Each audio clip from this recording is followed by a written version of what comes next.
Hello, welcome to my channel. फिर नई video के साथ रिएक्शन करने के लिए आ गया हूँ। मैं आपको शर्म आनी चाहिए। केंद्र में आप बैठे और बेटियों के साथ ऐसी हरकतें हो रही है, आपको शर्म आनी चाहिए। अगर किसी बेटी के साथ अत्याचार होता है और उसके खिलाफ कोई प्रोटेस्ट करता है तो आपकी दिल्ली पुलिस उसको उठा के जेल में डालती है। शर्म आनी चाहिए, डूब के मर जाना चाहिए आप लोगों को। कि जिधर भी देखो हवस के जल्लाद बैठे हैं। संभाल कर रखो अपनी फूल सी बेटियों को, क्योंकि देश चलाने वाले बेऔलाद बैठे हैं। बेऔलाद। आपके घर में बहन बेटियां नहीं है क्या? आपकी कोई बेटी नहीं है क्या? आप किसी के बेटे बाप नहीं है क्या? आप किसी के भाई नहीं है क्या? शर्म आनी चाहिए, डूब कर मर जाना चाहिए आप लोगों को। उसी प्रकार देश के गृह मंत्री, जो कि बीजेपी के राष्ट्रीय अध्यक्ष भी हैं, श्री अमित शाह जी, उनके पास अंधेरी काली रात में सरकार बनाने का पूरा समय है।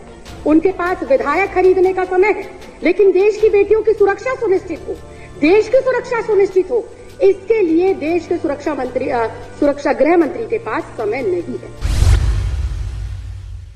एनसीआरबी की रिपोर्ट के मुताबिक हर 3 मिनट के अंदर देश के किसी न किसी राज्य में, किसी न किसी शहर में, किसी न किसी गांव में, बस्ती में, हर 3 मिनट में कोई न कोई बच्ची, महिला, बुजुर्ग रेप का शिकार होती है।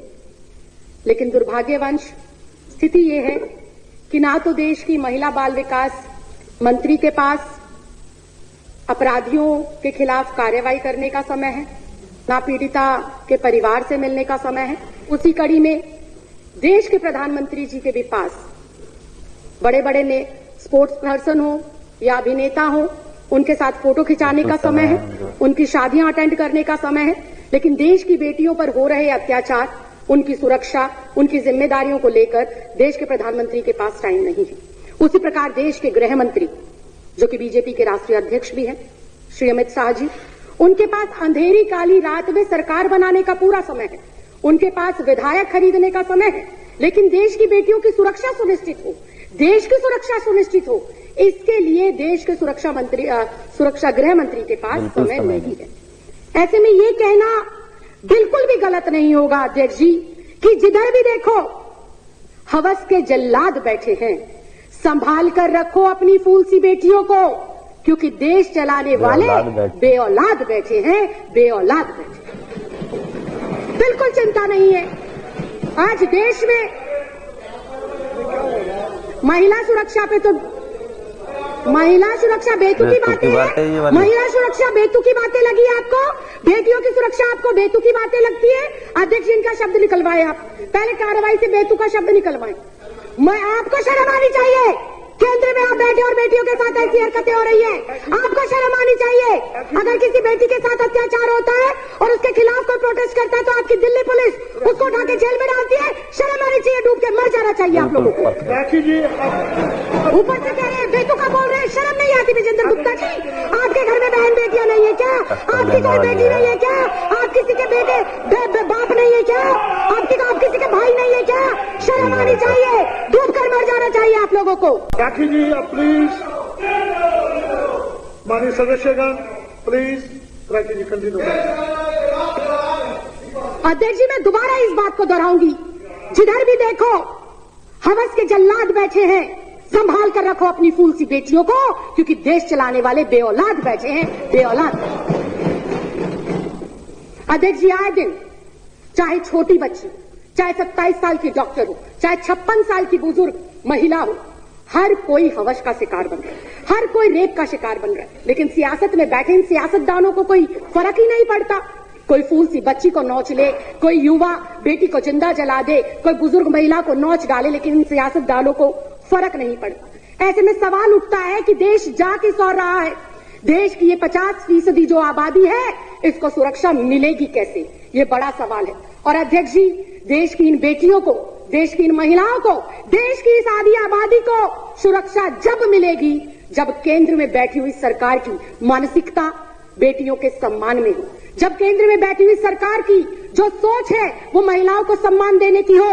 लेकिन आज अध्यक्ष जी, बड़े ही दुख के साथ कहना पड़ रहा है कि दुर्भाग्यवश देश की केंद्र में ऐसी सरकार बैठी है जो आए दिन महिलाओं पर हो रहे अत्याचार और कुकर्म में खुद लिप्त पाई जाती है। इसके मैं पुख्ता उदाहरण पेश करती हूं। आज इन सदन पटल के ऊपर उन्नाव रेप केस, आरोपी कुलदीप कुमार सेंगर बीजेपी का विधायक। पहला उदाहरण। दूसरा उदाहरण, आसिफा 8 साल की मासूम बच्ची, कठुआ जम्मू का केस, इसमें भी आरोपी बीजेपी के नेता पाए जाते हैं। शाहजहांपुर यूपी का केस, चिन्मयानंद स्वामी एक बेटी को ब्लैकमेल कर रहा था, निवस्त्र होकर उससे मालिश कराता था। कौन है वो आदमी? वो है पूर्व गृह राज्य मंत्री बीजेपी की सरकार का। और स्वयं बहुत दुख के साथ कहना चाहती हूँ, स्वयं देश के प्रधानमंत्री पाए गए बेटियों की सुरक्षा जो है जासूसी कराते हुए। स्वयं इस देश का गृह मंत्री नामजद तड़ीपार रह चुका है। ये मैं नहीं कह रही, ये मेरे देश का कानून कहता है, ये मेरे देश के न्यायालयों ने और जजों ने कहा है। ये राखी बिड़लानी आम आदमी पार्टी नहीं कह रही है।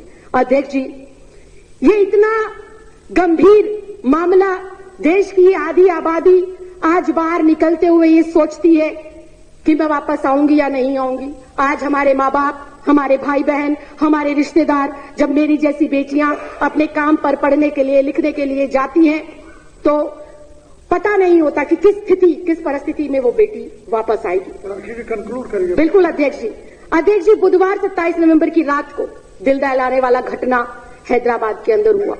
एक 27 वर्षीय डॉक्टर का स्कूटी खराब होता है और उसको मदद के बहाने 4 लोग घेर लेते हैं और उसके साथ गैंगरेप होता है, उसे जला दिया जाता है। इतनी हृदय विदारक घटना अध्यक्ष जी, मेरे मुंह से शब्द नहीं निकल पा रहे, क्योंकि मैं स्वयं भी एक लड़की हूं और कभी कभी किचन में खाना बनाने का मौका मिलता है। गलती से गरम कढ़ाई को छू लेते हैं अध्यक्ष जी, तो अगले 2 दिन तक उंगली दर्द करती है। उस बेटी को जब जलाया गया होगा अध्यक्ष जी, हमारी जैसी बेटियों की आत्मा कैसे आज कुलमला रही है, आप समझ भी नहीं सकते। और ये सामने बैठे हुए बीजेपी के लोग कहते हैं कि किस तरह की बेहुदगी की जा रही है। अध्यक्ष जी, इसके खिलाफ कोई ना कोई कार्रवाई जरूर होनी चाहिए। और ऐसे में जब दिल्ली के अंदर एक अन्नू नाम की लड़की उसके खिलाफ आवाज बुलंद करती है, अकेली वो अपनी हिम्मत जुटाकर धरना देती है, तो वही केंद्र शासित जो दिल्ली पुलिस है उस बेटी के साथ बर्बरता पूर्व जो है काम करती है, उसको मारती है, पीटती है और जेल में डाल देती है। तभी उसका संज्ञान लेते हुए दिल्ली महिला आयोग की अध्यक्ष जाती है और उसकी मदद करती है।